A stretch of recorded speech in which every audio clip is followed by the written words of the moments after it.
of any of the time we have with Marilu Hastings this afternoon.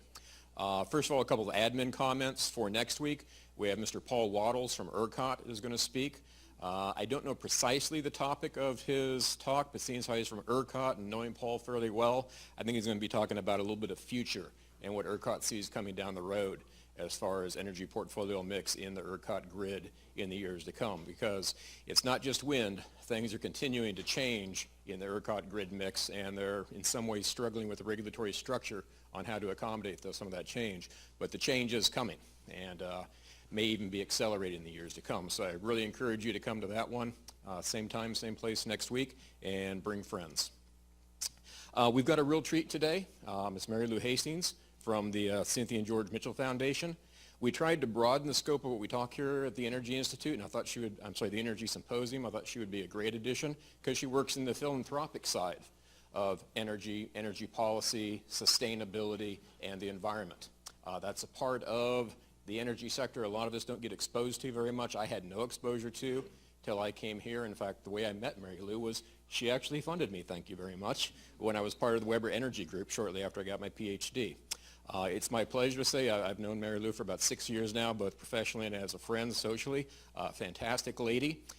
I'm going to tell you a little bit about her technical academic background. She did her undergraduate degree at Duke, wonderful school, but then she finally got her head straight and came to a real organization. She came here to UT for both her MBA at McCombs and for her master's in public policy at my favorite policy school, the LBJ school. So she's definitely a dyed blue, or orange, I guess in this case, through and through, Texan and Longhorn at this point. She's had quite a career. She spent about a decade at HARC, the Houston Advanced Research Center, where she did work on policy and analysis of the environmental impacts of the energy business, particularly oil and gas impacts. And it was from there, because that foundation was funded by George Mitchell, where she got to know the Mitchell family fairly well, and then transitioned to her current position at the George and Cynthia Mitchell Foundation. It's really interesting when you think about somebody whose life evolves around people coming to her asking for money and justifying why they think they need the money and the wonderful and great things they will do with that money and why they're going to do a better case than anybody else and why they should get the money and somebody else shouldn't. She has to decide. And I can imagine the number of phone calls, emails, coming up to her at cocktail meetings and parties, and it's just, I can't imagine that kind of stress having to operate in that environment and wanting to do the right thing. You can't just hand it out to everyone, and I think that's going to be some of her talk today. She's on numerous boards and organizations. You've seen her bio, so I'm not going to read through all that stuff, but let me just say, she is in demand because she is very, very intelligent, very passionate about what she does, and that's why it's a real treat for us to have an hour and a half or an hour of her time here today. So without further ado, Marilu.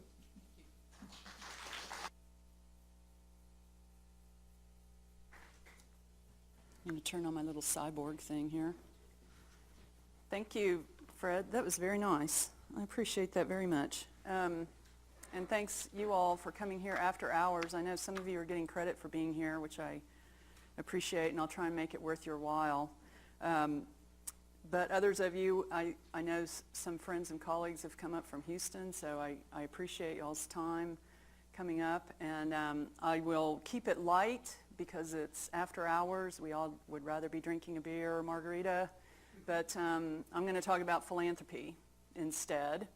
I would like to acknowledge Fred and Carrie King, who's not here, but he's traveling.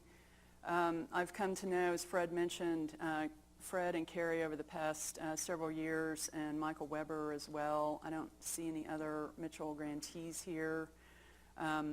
But Fred and Carrie and Michael do some of the best work on energy issues on a broad systems scale, which is what the Mitchell Foundation funds. And we have funder or grantees all over the country in different universities. And they're the superstars of the Mitchell Foundation on energy issues. So I greatly appreciate, Fred, your endorsement of the foundation's work and me, I guess, personally as well.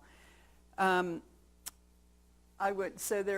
than any other grantees, we do have a lot of grantees at UT, and I'll go into that a little bit.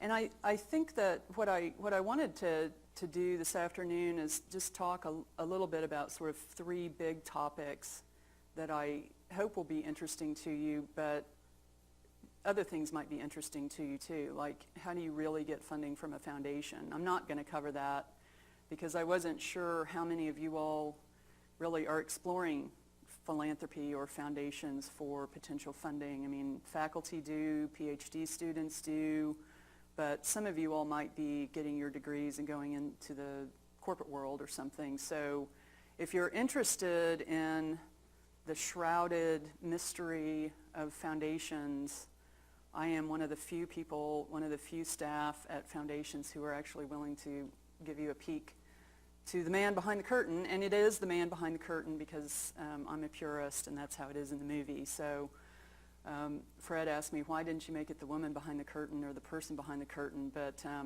it is the way it is in the movie. So if you travel down the yellow brick road to Oz with me this afternoon, I am not afraid to tell you how it works in foundations generally, or particularly in the Mitchell Foundation. It's kind of interesting to me that today probably foundations and philanthropy has gotten more news coverage in the past 24 hours than ever in the history of philanthropy, which is a couple hundred years old in this country. And so if you want to even go down that rabbit hole of Trump Foundation, Clinton Foundation, I'll even go there with you. I know a little bit, I'm not an attorney, but I can tell you the perspective from another family foundation, a private foundation, what's going on there. The three sections I want to talk about, I'm going to start a little bit with Mr. Mitchell and the Mitchell Foundation. Some of you might know the history of Mr. Mitchell and his shale work, but I would doubt very few of you know Mr. Mitchell's sustainability work and his connection to the environment. So I'll go over that with you and give you an overview of the Cynthia and George Mitchell Foundation. I'm going to talk about philanthropy in general, where philanthropy comes from, the dollars, where they come from, what the trends are. Spend a little bit of time talking about clean energy and climate funding and environmental funding.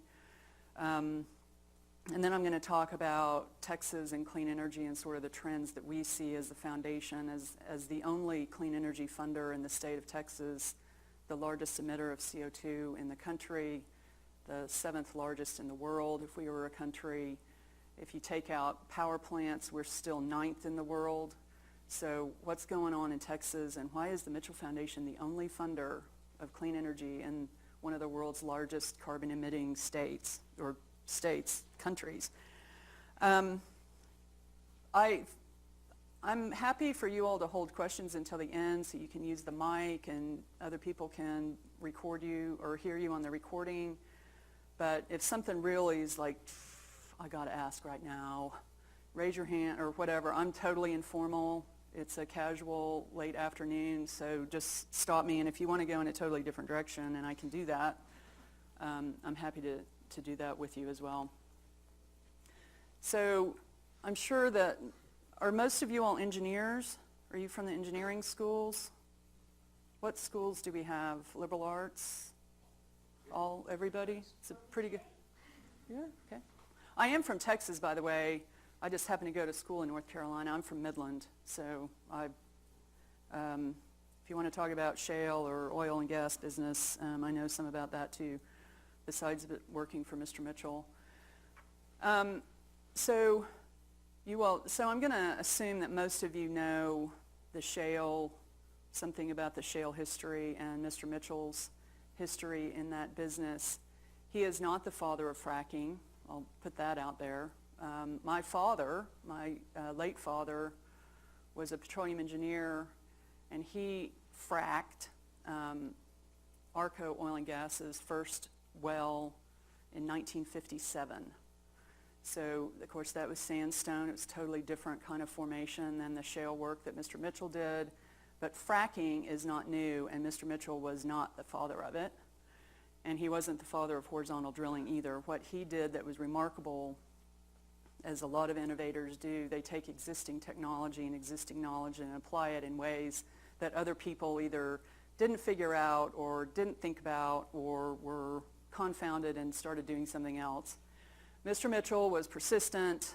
He banged my head against the wall many times. He wanted what he wanted, and what he wanted in the shale business was to figure out how to apply fracturing and horizontal drilling to shale formations, which a lot of people, or some people knew how to do, but they didn't know how to do it economically. And that's what he figured out in partnership with DOE and GTI, the Gas Technology Institute. He didn't do it by himself.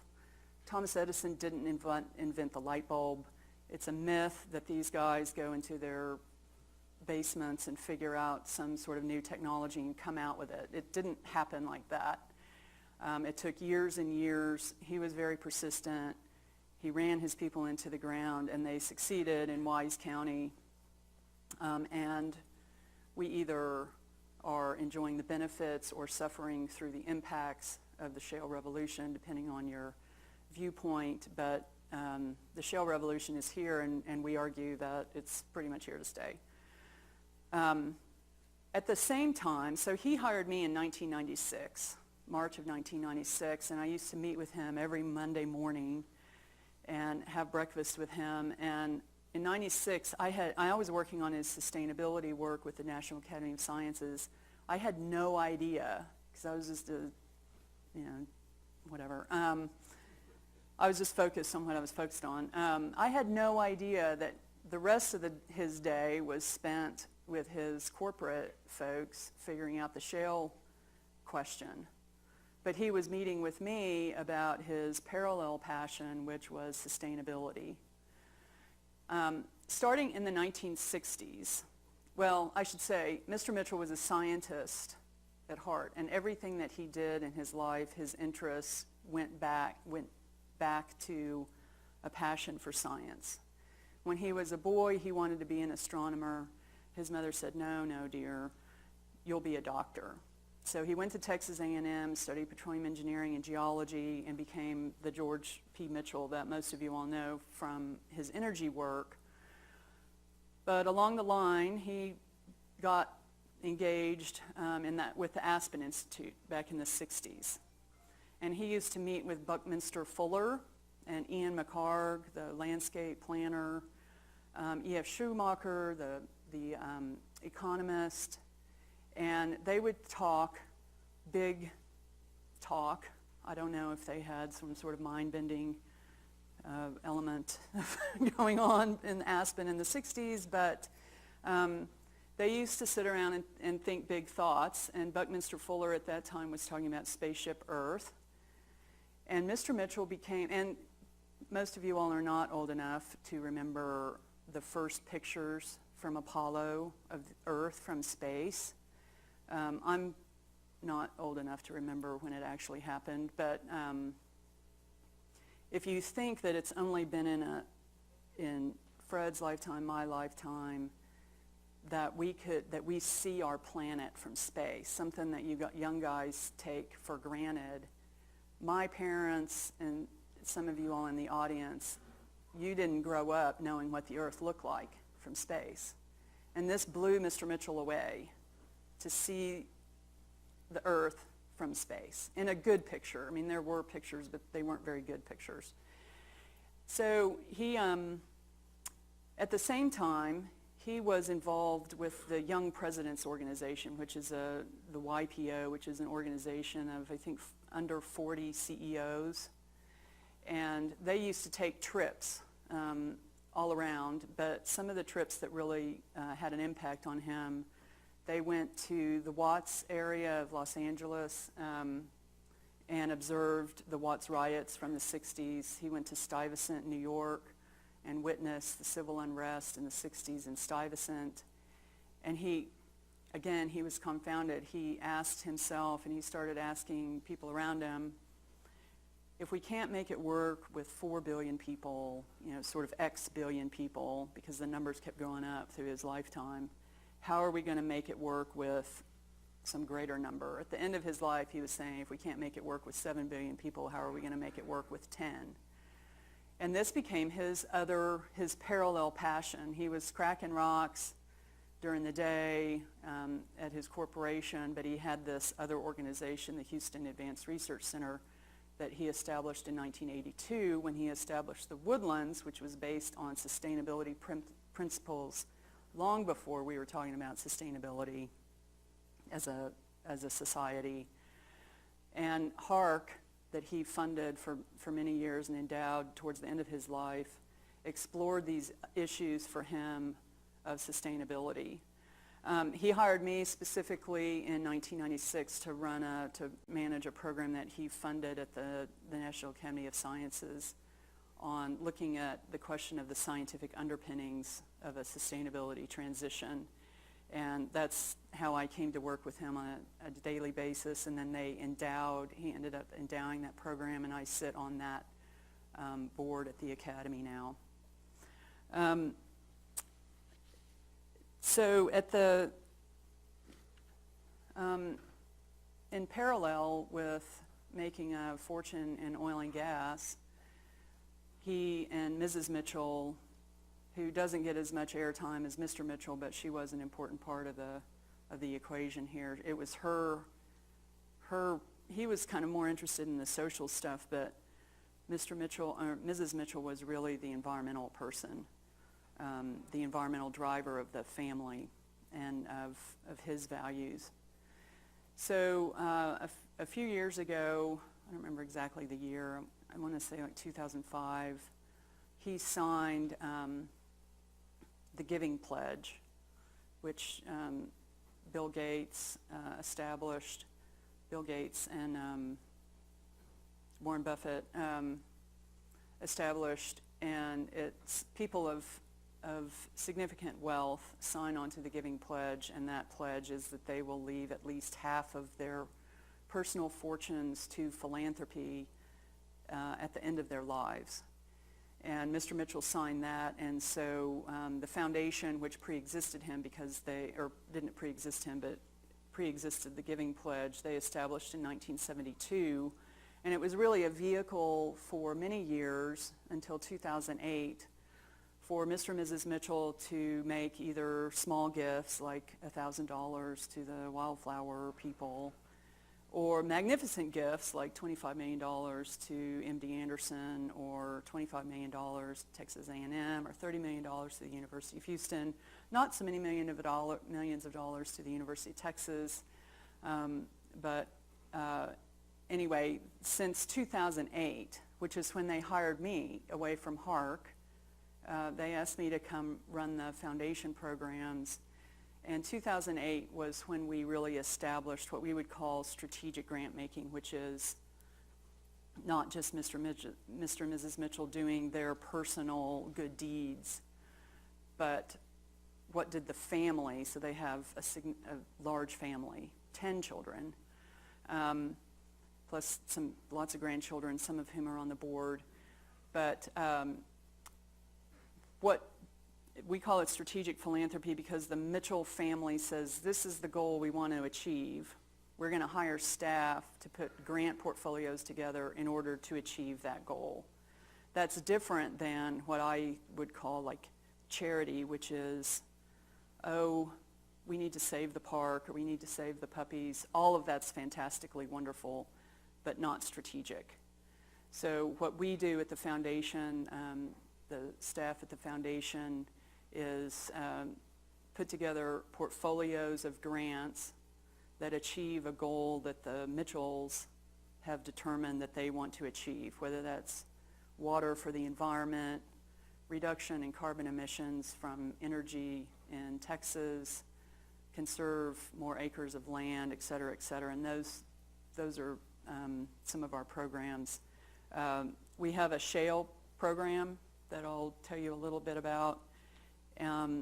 We have a sustainability science and education program, which is here at UT. It's one grant made to UT that helps fund good people like Fred and his colleagues on their work, but also to establish a bachelor's degree in sustainability studies here at UT, which I think there's a master's degree in the UT program, but not a bachelor's degree. I won't spend a lot of time on that, but I will talk about energy and shale a little bit.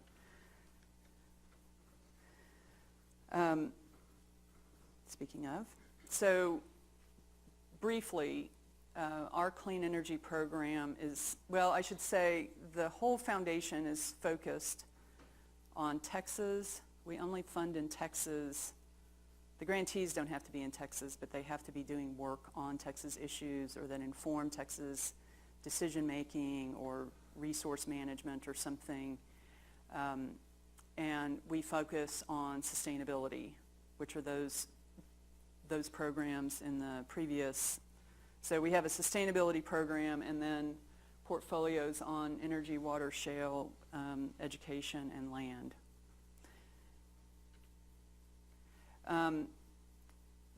The goal in the clean energy program is unique among, I think, all clean energy funders, which I'm going to talk a little bit about in a few minutes. We don't use carbon as the single metric to determine whether an energy source is clean or not.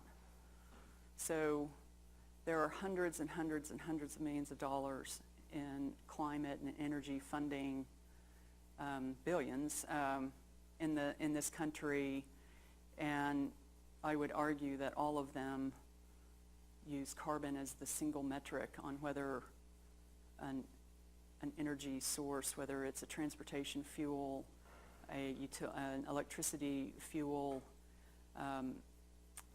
is good or not, is how many carbon emissions does it emit, or carbon equivalent like methane.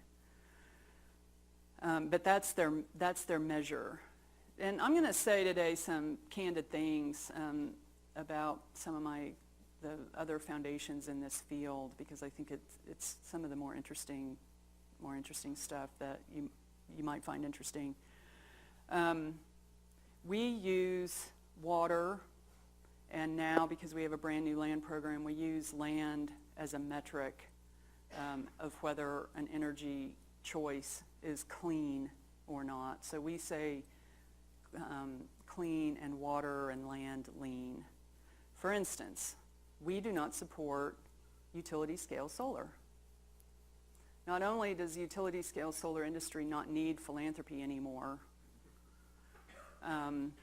but we support community-based solar and rooftop solar. And the reason that we don't like utility scale solar is because when ERCOT predicts that we'll have 28 gigawatts of solar by 2040, 2036, it's 350 square miles of solar panels, not acres, miles. And it's all in West Texas. It's Chihuahuan Desert. It's my hometown. Okay, Midland is whatever. But if you go to the Big Bend, if you go to McDonald Observatory, if you go to Marfa, if you go nowhere because you want to be nowhere, which is West Texas, you're going to be accompanied by a whole bunch of solar panels, and the wind turbines are bad enough. So I don't know that we're going to someday soon come out publicly with an anti-utility scale solar statement. I think that we're moving in that direction, though. But we have got to figure out the riddle of community and rooftop solar. And there's a lot into that, and I don't have time. That's a whole nother hour talk. But my friends and colleagues who do great work, and I'm not criticizing them, but my friends and colleagues in the climate and energy funding community, I don't think are thinking critically enough about the impacts that they're driving through a carbon-only lens. Shale, you think utility scale solar is bad. Shale is a very difficult issue to deal with. We're the Mitchell Foundation. We can't be anti-shale, and no, I don't call it fracking because that's silly. Fracking is a 3-day process of now a 9-day. I mean, they've shrunk it so much under these price pressures that it's incredible what this industry is able to do. But the fracking process itself is not the problem. The shale development, because it's new and it's everywhere and the volumes are huge, that's what's driving the debate, and they call it fracking, but that's not really what it is. The process of fracking per se is not causing the problems, for the most part. We can't be anti-shale, though, either, or anti-fracking, because there are a lot of groups out there who are being funded by a lot of foundations who are anti-fracking. They're the protesters. They're the moratorium people. They're the folks at the Democratic National Convention who stood up and said we want Clinton to ban fracking. You can ban fracking. That doesn't mean that you're not going to drill. You're not going to drill if you can't frack, but they don't understand their own vocabulary. So what we try to do, because of a lot of misinformation that may or may not be intentional, we don't judge. We just say, if you're going to fight something, know what you're fighting about. So we try to get the story straight for people. We have worked with the Aspen Institute for 4 years on getting the rules right, which for us mean regulations. In Texas, again, if you can do it in Texas, you can do it anywhere, and we should update some of our regulations as we need to address. The thing about Texas regulations is most of them were written in the 60s and 70s, before Mr. Mitchell even started looking at these issues, and under greater pressures and more chemicals and urbanized development, we can make the argument that existing oil and gas fracking regulations are not up to the task of modern oil and gas development. So we've been looking very systematically at where those gaps are and how to fill them. We did some early funding on methane emissions. We are not in the methane game anymore. It's so overdone. There are 40, 50, tens of millions of dollars going into the methane question. It's an important one, but it's not one that we fund anymore. I think that there are other issues that are equally pressing, that there's not enough money in philanthropy going to them, namely the water issues. And that's what we fund at the Bureau and Michael Weber as well here at UT. The Bureau, I wish some of them were here. Michael Young and Bridget Scanlon at the Bureau are just doing fantastic work, and probably the most important work on water issues going on in the country right now are being done by Bridget. And Environmental Defense Fund is our other big grantee on water, and they're also doing some really important work on toxicity and produced water. So I wanted to take just a minute and talk about the relationship between CGMF, the foundation, and UT. The McDonald Observatory, Mr. Mitchell never lost his love for the stars and space. He loved high energy physics, and unfortunately for us, UT people, he funded the Physics Institute, the Mitchell Physics Institute at A&M. But we are helping the UT Physics Institute quite a bit right now.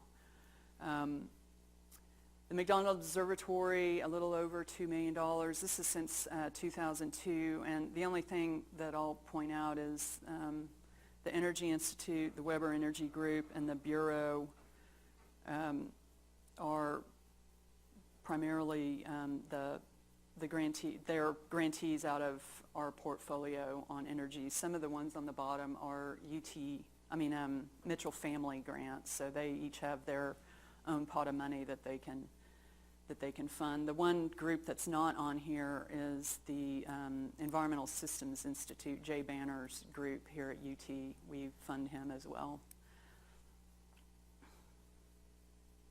this does not include the 2016 grant that so we've probably put another at least $500,000. So this is probably up to $5 million now.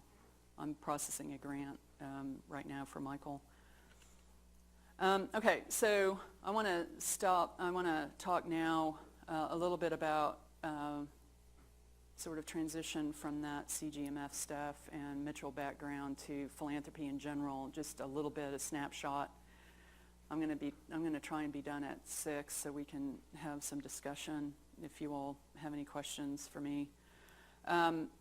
This is a 2016 report with that 2015 data. Finding data on foundation giving is a real chore, and so some of this is a mishmash of different years and all that, but I'll try and point those out as best I can. The important thing on the graph on the left is that the trend after the recession is back up. In fact, we have more philanthropy now in real dollars than ever before, even before the recession. $373 billion. So how big is $373 billion? I thought I'd put that into some perspective. If that was a budget category of the federal spending, it would be the 4th biggest after military spending before interest on the debt. I don't know if you can, yeah, you should be able to see that. Interest on the debt, this is 2015, this is the latest fiscal year.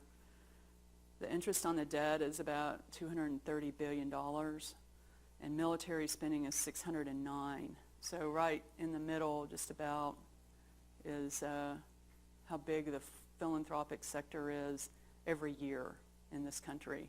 We are a remarkable and generous country. So where does all that money go? Well, where does it come from? So by far, 71% of it comes from individuals and only 16% from foundations. So one of the things I tell my grantees, and well, more often the folks like Fred mentioned that are always seeking funding, most of them, a lot of them deserve it, some of them don't, but they always want advice.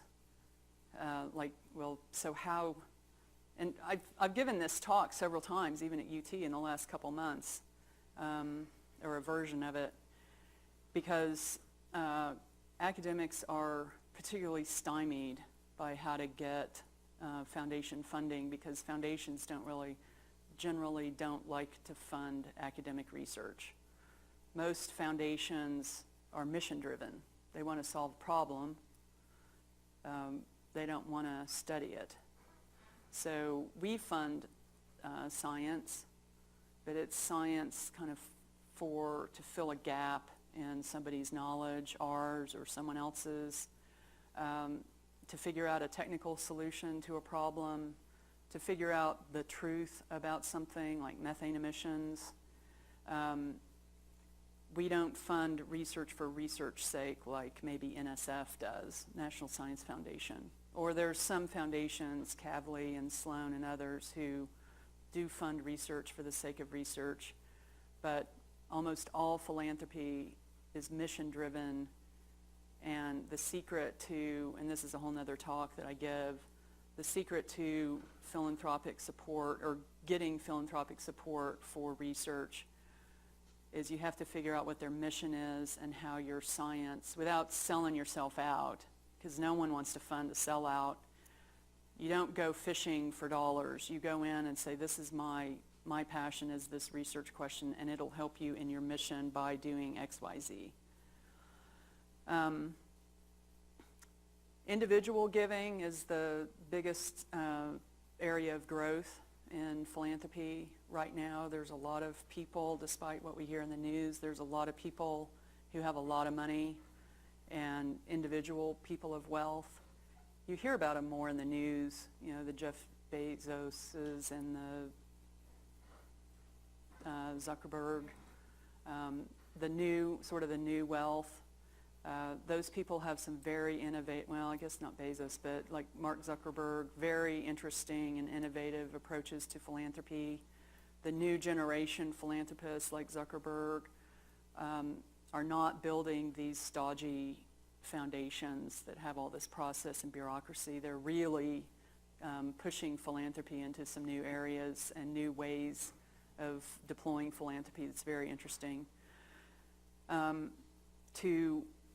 To achieve a sustainable funding flow for some body of work that you want to achieve, you need to be thinking about how you identify individuals of means who have an equal interest and passion in your research area, and then how you go and sort of establish and nurture that relationship. Contributions by category of who earns those, who gets those dollars. Religion by far, double the next biggest category, which is education, which is, your alumni association. Religion is your offering plate money. People still go to church and they still give their $20 a week, and that adds up to a lot of money by the end of the year. You'll find in the tiny little gray area, but not the tiniest, that environment and animals get about 3%, and environment includes everything. And it's hard to get the data really on how you break down that environment and animals, but the latest data I saw is that animal welfare is still the biggest recipient, the biggest category of protection for environment and animals. So a little bit about climate and energy funding in specifically. This is kind of one of my pet subjects, so I'll try not to dwell on it. But this Environmental Grantmakers Association, this is the best data I could find on how you break down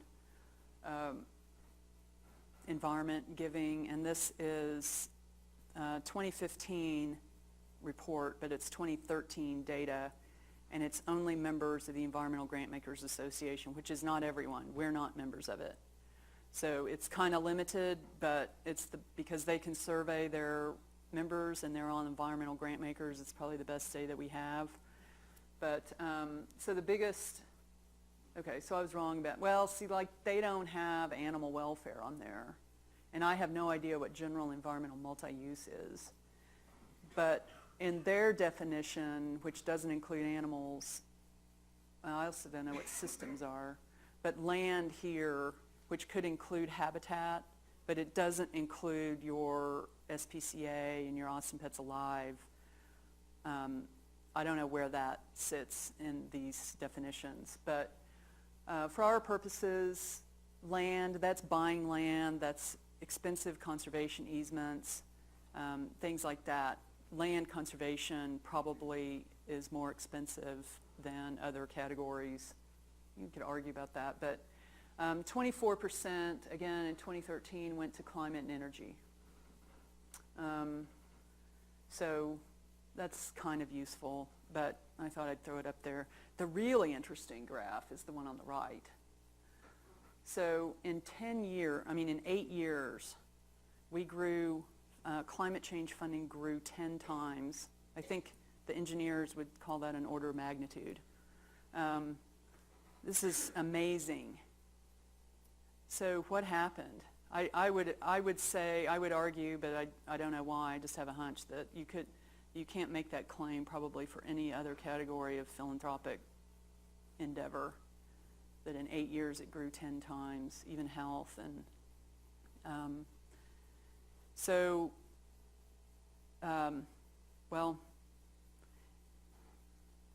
there's a story behind this. Climate has obviously become more of an urgent and well-publicized, some say crisis, some say issues, some say hoax, in the last 8 years. Well, now, so this is 10 years, no, 16 years. Al Gore published his book, Inconvenient Truth, in 2006, May of 2006. President Obama was elected in November of 2008, took office in January of 2009. We elected a Democratic Congress. We had a Democratic president, a Democratic Congress, and climate and energy funders said, this is our time. We've got to hit it hard. This is the best time in our lifetimes to pass a climate policy, carbon something. Well, it was cap and trade, Waxman-Markey. Some of you all might remember that debate in summer of 2009 that the climate and energy funders and their grantees lost. You can see there's reasons. So Hewlett Foundation alone put like $500 million into the movement that year and created a new organization called Climate Works. That's a whole nother story. But you can see, and this level of funding is sustained, although there's been some ups and downs in the past few years because Waxman-Markey failed and the community kind of said, we put all our eggs in one basket and we lost and we no longer have the Democratic Congress, so what? And then everything has just been much more difficult since then.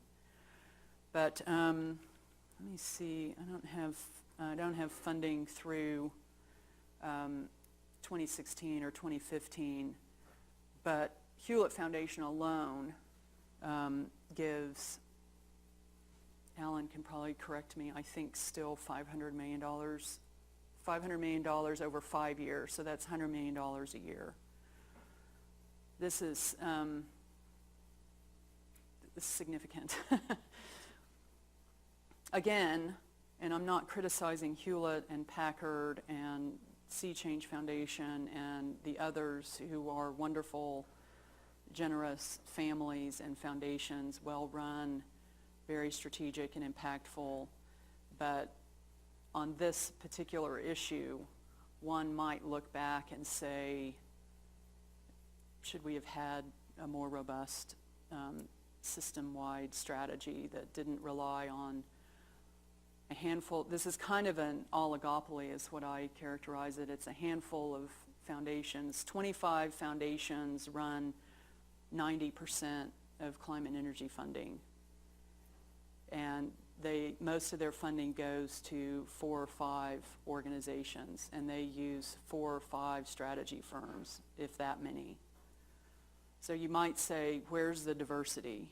Where are the multiple pathways to economy-wide carbon management? And by the way, is carbon the only thing that we need to be worried about? Let's want to take a brief look at what this means for Texas. So like I said, we're the only funder that funds clean energy, and we don't call it climate because what's the use in working on climate in Texas? We call it clean energy because you get to carbon, you get to climate if you focus on clean energy, which is efficiency, renewables, and then we do some things that we call non-green clean energy, like carbon capture and storage. If you can admit that gas and coal might be part of the mix for some foreseeable future, you might be able to admit that maybe you should do something about half those emissions. Gas still has half the emissions of coal, so should we do something about them? But there's a lot of funders who can't admit that gas and coal are going to be part of the future. They're 100% renewables. They're the 350 square miles of solar panels in West Texas people. So it's very difficult for those folks to work in Texas. Our politics are bad, or difficult. Take the judgment out of it. It's difficult to win here using a liberal California mindset. So there's nothing wrong with that mindset in California or New York or Vermont or some other areas, but how do you win in Texas? What are the policy mechanisms? Who are the individuals, the groups? Who has credibility? Those are on-the-ground kind of questions, and you have to be able to get inside or embody yourself the conservative mindset. Not all of it, just you have to appreciate what they're thinking, where they're coming from. So you notice on the left graph, I'll explain that a little bit. If you look at all the regions in the U.S., these are carbon emissions in different decades. Gray is 2010, the blue's 2030, dark blue is 2050. We want to get to 2050 levels from where we were in 2010. The southeast is the largest. Midwest and Plains, western U.S., the northeast and mid-Atlantic. Texas is as large in terms of reducing carbon emissions as the entire western U.S. and the northeast and mid-Atlantic. But if you look at the right-hand side, these are philanthropic investment per megaton of CO2 that's going into the different regions. In Texas, obviously, it's the red one. We have as many carbon emissions as the entire western U.S., but look how many dollars. They get $30,000 of philanthropic investment per megaton of CO2 to reduce those emissions. We have, I don't know, what is that, 8, 6? And those are probably our dollars.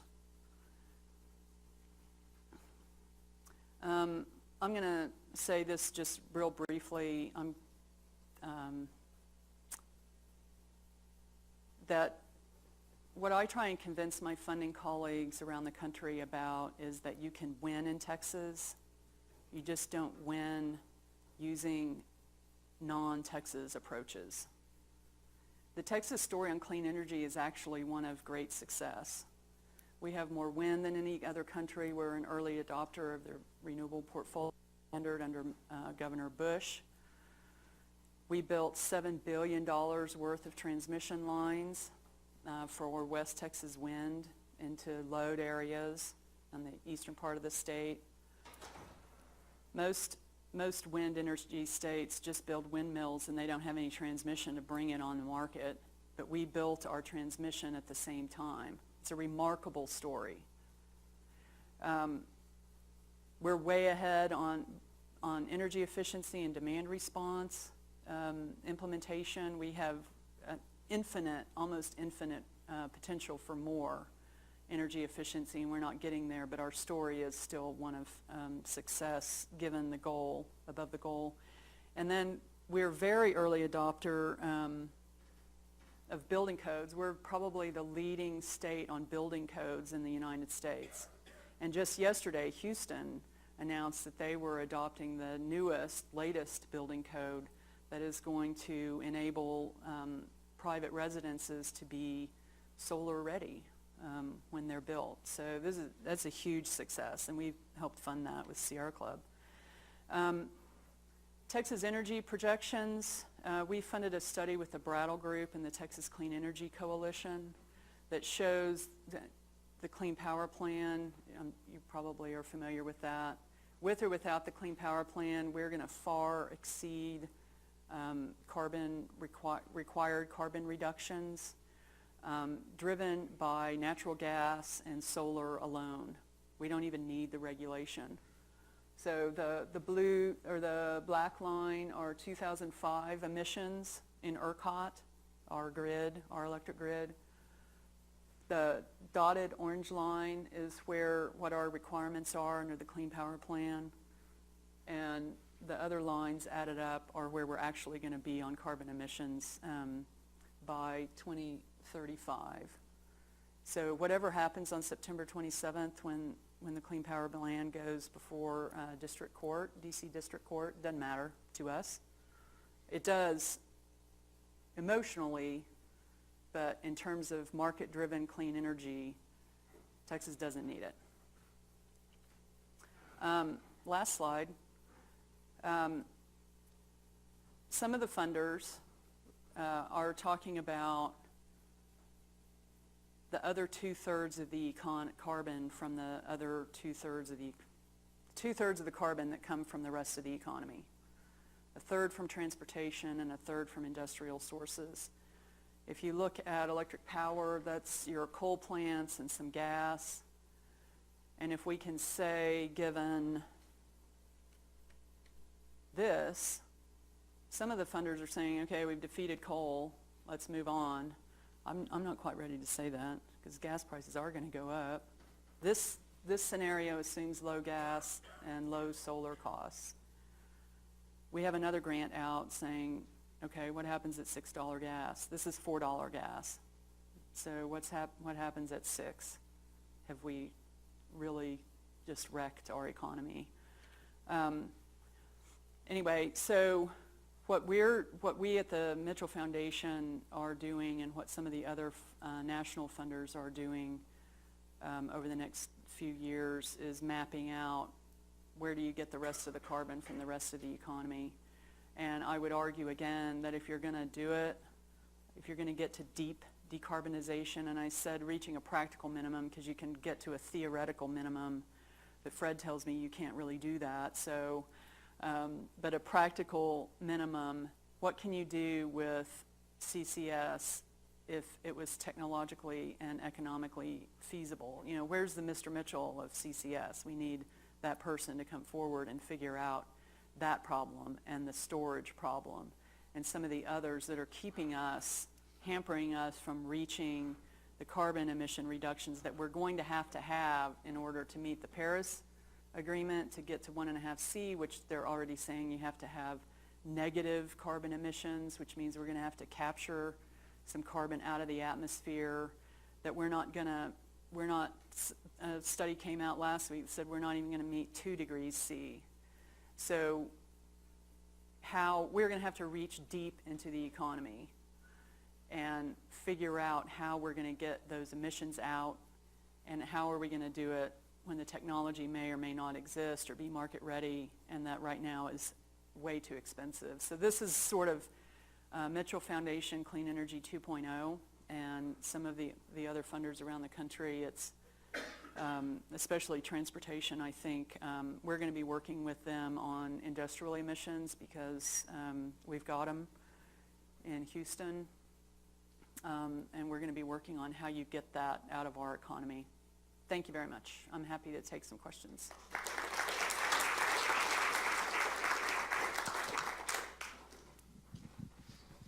Thanks so much. So you mentioned that kind of the new generation of philanthropists are doing things differently. They're really approaching philanthropy and giving in a different way and kind of cutting out, I guess, bureaucracy and kind of getting to the heart of the problems.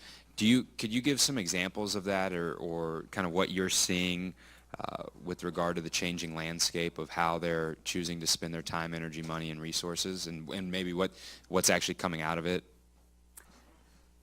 I don't know that I can talk about what's coming out of it because you have to be kind of close to them and measuring impact is always particularly difficult for foundations. But a couple of examples, Mark Zuckerberg, and he took some heat on his approach, which I'm not going to remember the nuances of it, but he set up an LLC. He didn't set up a foundation. So it's all philanthropic money, but he's going to control it. He's not going to, he didn't set up a foundation that was going to be kind of arm's length and hire a staff, a massive foundation. Well, he's not putting all the money in it anyway. He's like 30 years old or something, so of course he's not going to put all his money in it. But, he's got a family to raise and a whole lifetime, right? So he's putting money in it, I believe, if I remember correctly from like a year ago when it happened. He's putting money in it as he goes, and he's deciding how that money gets spent, right, from an LLC, not from a private foundation, it was so new. A lot of the media, in fact, a lot of the foundation community said, that's not the right way that's not the charitable way to do it. Some other people, and they're not necessarily young people, they're setting up sort of these new type of organizations, kind of like this LLC approach, to where they are hiring a consultant, an advisor, or a team of advisors to tell them, put your money in XYZ. This is the strategy that you're paying us. You just paid us to put your clean energy strategy together. We're advising you that this is what you ought to invest in. And then those individuals are writing checks. They're not hiring people like me to spend a bunch of overhead telling them how to run their money. They're just paying some consultants, and they might be paying a lot of consultant fees, but they're more hands-on. They're writing the checks. I've heard that the millennials are much more hands-on. They're going to want to be much more hands-on in running, and these are millennials of wealth from family or their own work. They're going to want to be much more hands-on. They're going to want to do site visits. They're going to make the decisions. They're going to write the checks. They're going to decide whether to fund you again, et cetera. So I would say the overall trend is away from the heavy paneled office with the bronze statue of the benefactor and staff like me to much more nimble, much less overhead, much more direct, hands-on work on the philanthropy, and maybe with a team of consultants that they can fire when they want to. So when you're putting together portfolios to answer these complex questions, how much of these portfolios that I'll look at early stage energy entrepreneurs, is that space more reserved for angel investors? I'm thinking like startups.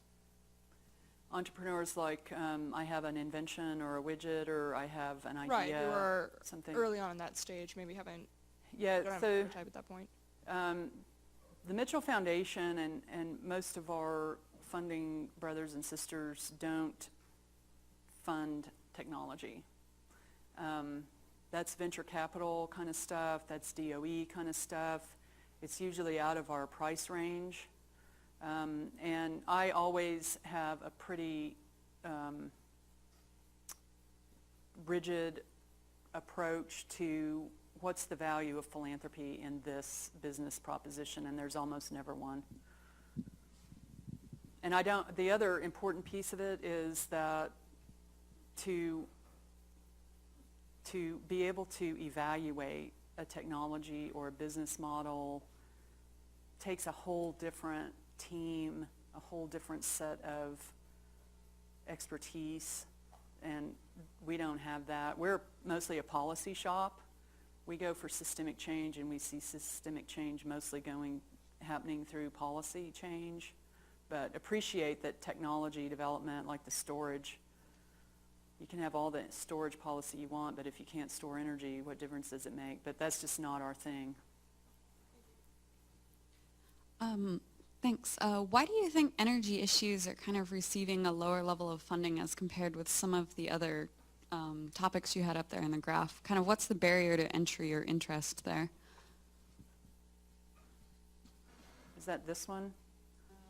I think the page before. Yeah. Oh, energy, you mean the environment? Yeah. That's a good question. I wish I knew it, because when you survey people in the general public, like 90% of Americans think that you should protect the environment. I think that it's probably what's close to home for people.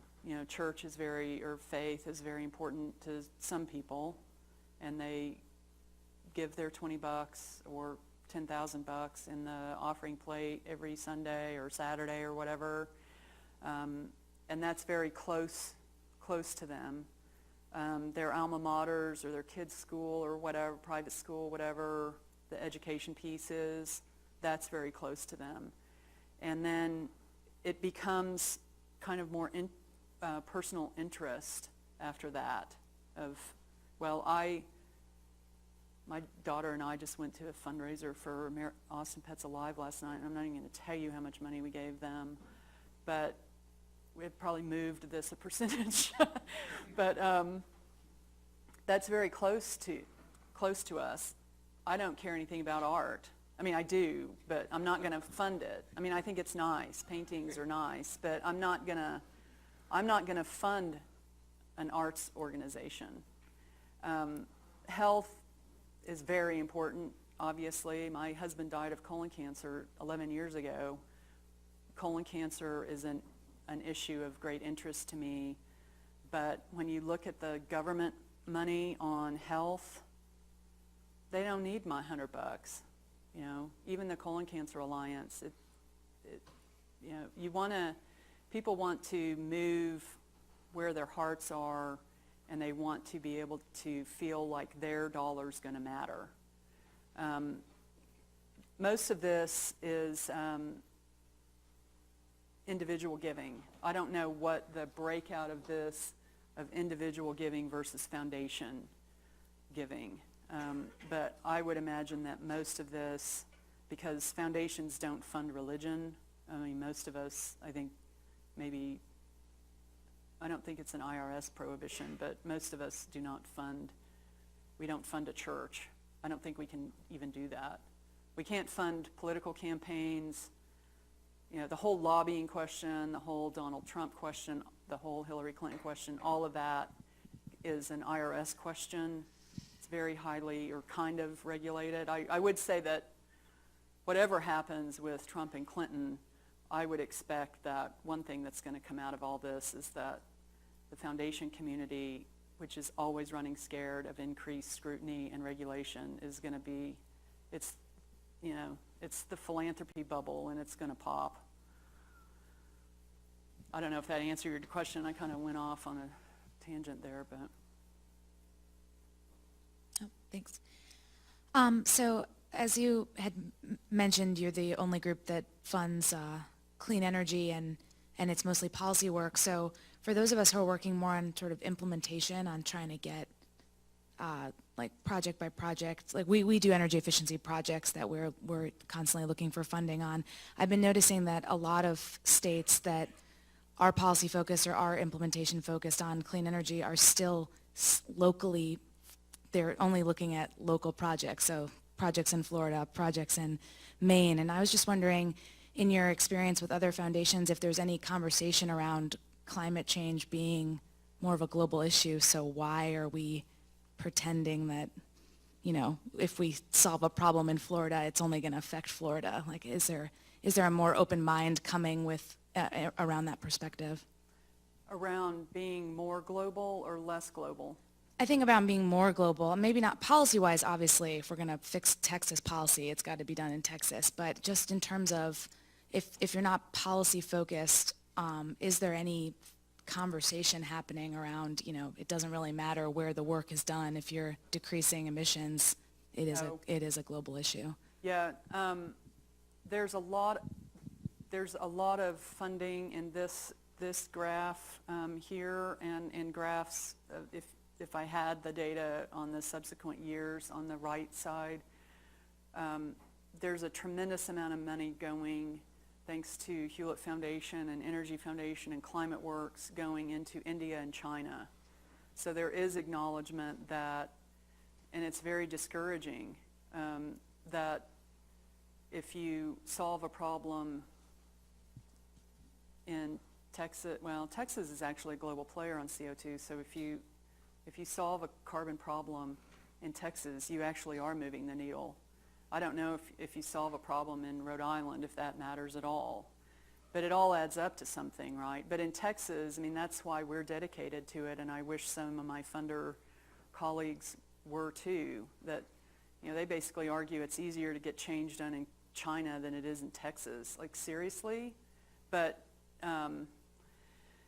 anyway, I think that there is a great deal of acknowledgement in the funding community, certainly since Paris, that you have to have a global scale strategy, and that scale makes a difference, that every Florida energy efficiency project eventually adds up. But that's part of if you had a policy, a statewide policy, or a national policy on energy efficiency that was an incentive or reward or a mandate, that energy efficiency would grow XYZ, or somebody is required to do something, that then it's an economy-wide, system-wide movement forward, rather than I put in a CFL light bulb today and I made a difference. But it works on recycling. I recycle, and I know it doesn't make any difference. But anyway, again, does that sort of... No. As we have already... Alan, do you have something to add, Alan? Not really. Well, yes and no, but thank you, Marilu. I really appreciate your perspective also from coming from Texas, but also I heartily agree with you on this clamor to look at climate change and the amount of money which went into that at that time and still goes into it. But you also mentioned the key thing of just focusing on carbon and CO2. And I think that the foundations have had some success in India and China, but the driver there has not been climate. It's been public health. Mm-hmm. There was no movement in China until the U.S. Embassy started publishing the PM 2.5 data, forcing the government there, similar to India, when in Delhi and other areas there, when some of the environmental groups have forced pressure. Obviously, that's coming along with clean energy as part of that as well. But I think your point about looking at the spectrum and adding, obviously, clean water, land issues is a very fundamental and refreshing one. And having spent most of my time in California, I can really see how I'm being educated on the benefits of and the progress that Texas has made. So congratulations to you, and it's very refreshing to see this balance of the regulation, the science, and also the private sector looking at the economic side as well. Thanks, Alan. As we have already passed the time, I would limit the session only for one question. So if anyone else has one more question, and after that we'll wrap up. I was curious about your evaluation process. So when someone comes forward to you with an idea, how do you evaluate that idea? How do you decide how much money to give them?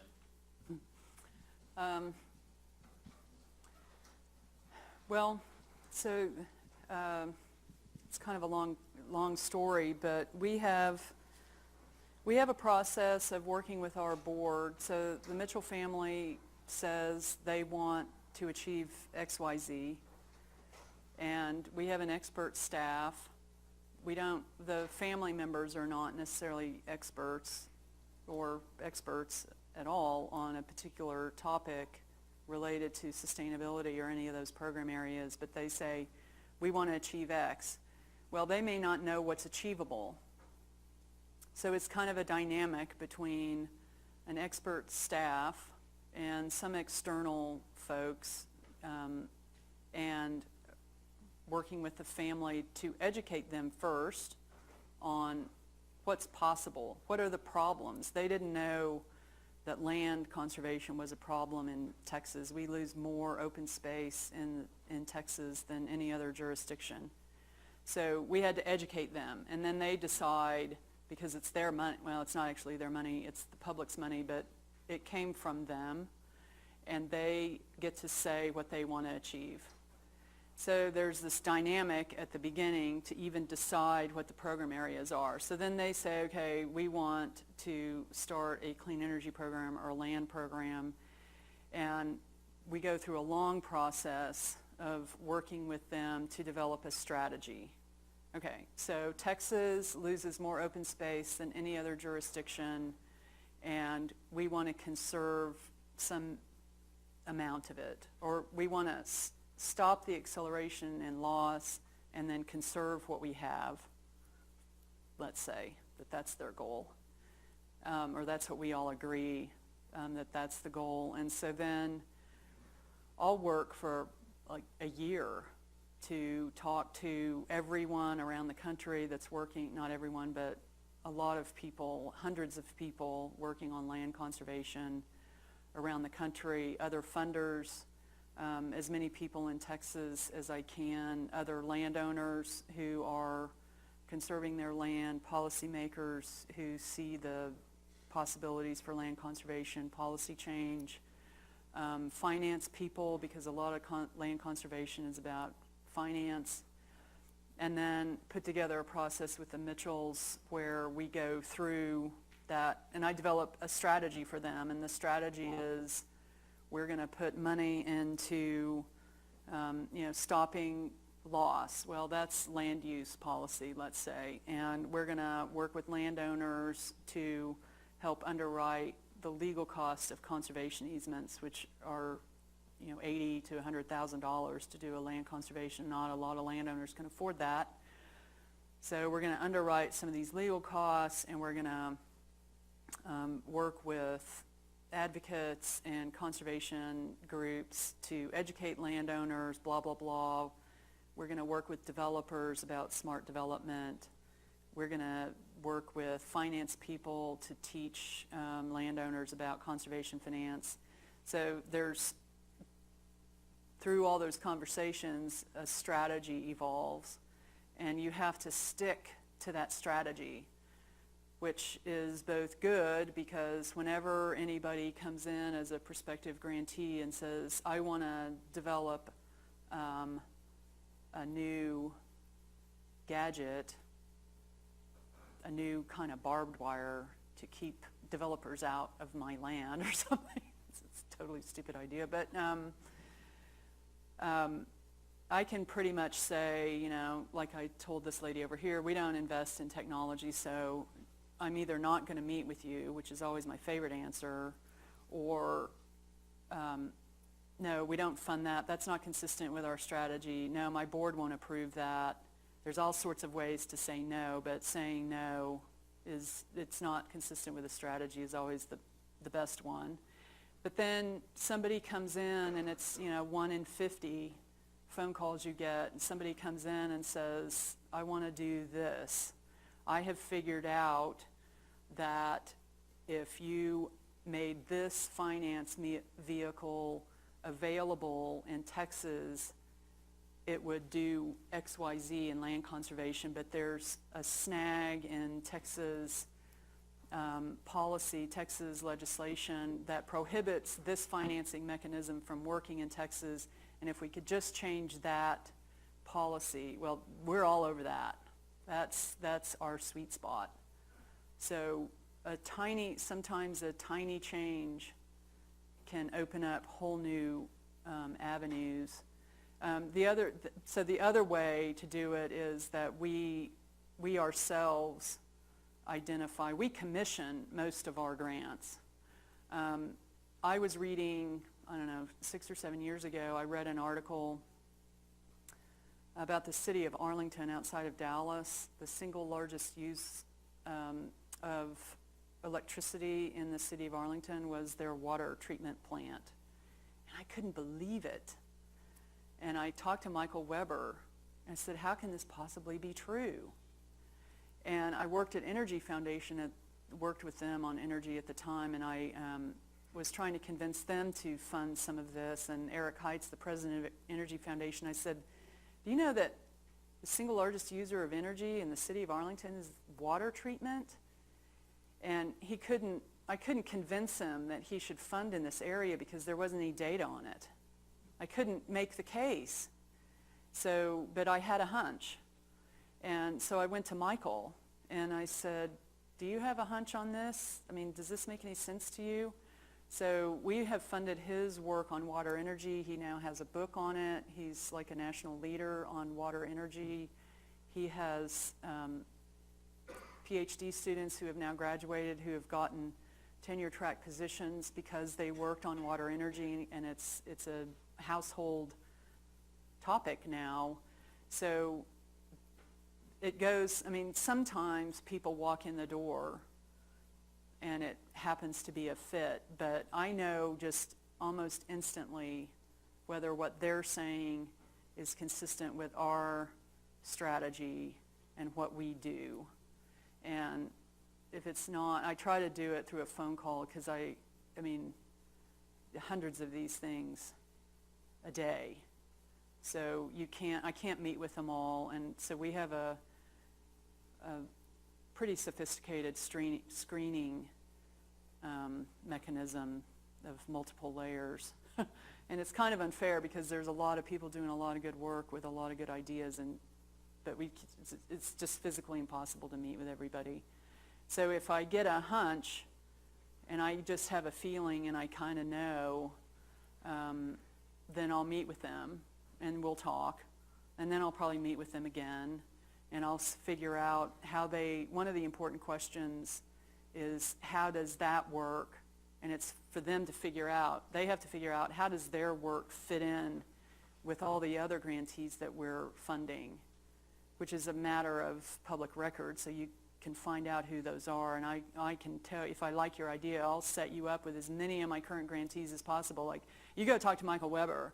If Michael Weber calls me and says this is really cool, then that, or Fred, or Alan, or somebody whose opinion I respect, then that goes a long way.